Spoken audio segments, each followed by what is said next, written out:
All right, Steve, you can start it off. Hello, Christian. How are you? Interesting game tonight. I understand from Woody that you learned throughout the week which players were not going to be available for this. I was just wondering, how you had to keep restructuring your strategy for tonight, and if you just looked up to the skies and just said perché io. No, we knew that we had this week, but we had to restructure a little bit in terms of characteristics. We wanted to play our game in any case, and we had a good squad here, a squad in which we believe, in which I believe. And when the guys came off the bench, they showed that they have the qualities to play at this level. So I'm proud of them, and I am happy with the way that they performed, especially for the one that they made their debut in MLS tonight. Do you have, any kind of breakdown on like what happened for that second goal at the beginning of the second half? Do you any idea what the breakdown was on that? Yeah, there are a number of ones. I mean, I thought that we were overloading the area on the wide air on the side. And I think that when that happens, we knew that if they manage to switch, can create a problem, the guys, the Montréal, especially with that ability that they have and the system that they play. So I think that we should have been stronger in that situation and not let the ball come out in that way, because I felt that we have enough players in that part of the field to deal with that. Do you have any? Were you able to see any replays or anything? Or do you have an opinion on whether George was obstructed on that play or not? No, I didn't. I was told that there was an infraction in front of George. I was told by a number of people that he was offside. The referee went to check, so I didn't see it. The referee went to check it, and unfortunately, he didn't think that he was offside. I don't know. Did you see it? Yeah, I mean, it looked like obstruction to me. Less offsides, but the jumping player went right across George's sight line, kind of dodging the ball as it went in.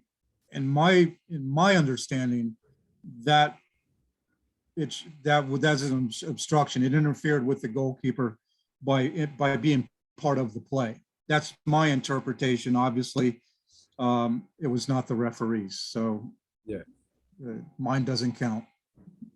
Yeah, no. I just wanted to know your opinion. No, I didn't see it, and that was what you say is what I was told by a number of people. But yeah, I have to see it. Unfortunately, the referee decided that wasn't the case, and so that's tough.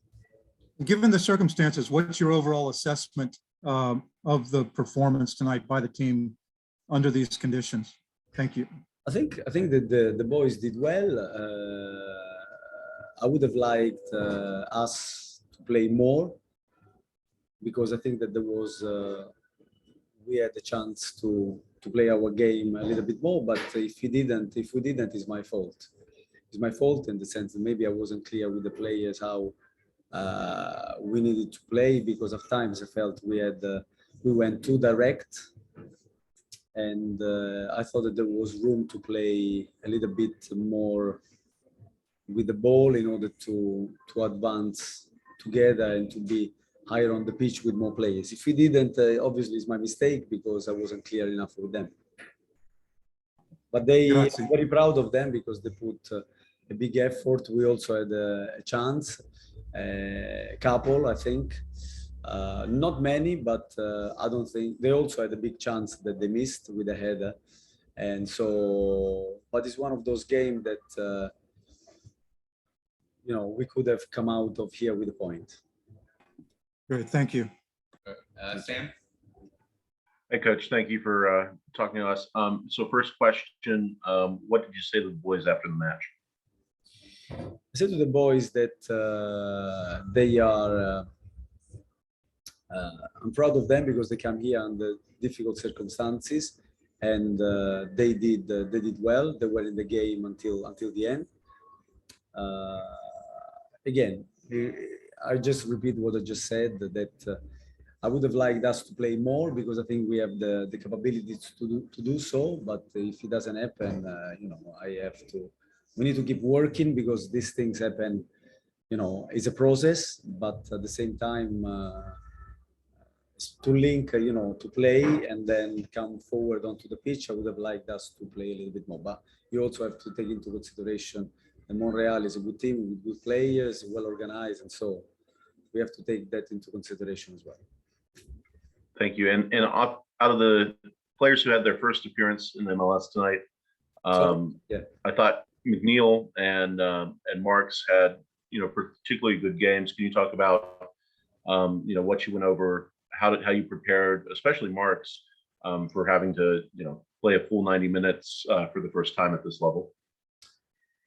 yeah, he did very well. We know that these guys are, first of all, they are good guys that they are intelligent, coachable, with qualities as well. George has been around, on the bench many times. He also played in the US Open Cup, doing really well. We trust him, so we didn't have a lot of worries. We starting with him on the bench, as a number one. We didn't have any worries about it. I was surprised the way Queen and Chris came on. I thought that they added something. And also for Koa wasn't easy to start in that position. He gave his best shot, and I am very happy with all of them. They show that they can play at this level and they belong at this level. Great. Thank you, Coach. We'll end it with Carol. Hey, Christian, is it right that you guys petitioned MLS about the situation with COVID for this game? And if so, what was the response you got? I personally didn't talk with MLS, so I'm not sure what kind of response exactly we got. It's just because we were worried that some players could have developed symptoms overnight, so we would have been even more depleted. That was our worry. But once we were told, likely that didn't happen, and once we were told that we had to play, we came to play, no problem. And what is the situation for Thursday? Is any of this going to affect what happens 5 days from now? I think we have to assess the situation day by day, because there is a protocol in place. Our medical department is up to speed with everything, keep us updated, and I think there will be probably situations that we have to monitor on a daily basis. But I believe that already from when we come back to training, we can recover a few players. I mean, for regular people, you hear 5 days. Is that a pretty good marker for what you guys are looking at individually? Yeah, probably. I mean, if you want to have exactly the procedure, is better to talk with the medical department. But yes, I think it's the same with, they can be more precise than me. I believe that they have to go through a test, counting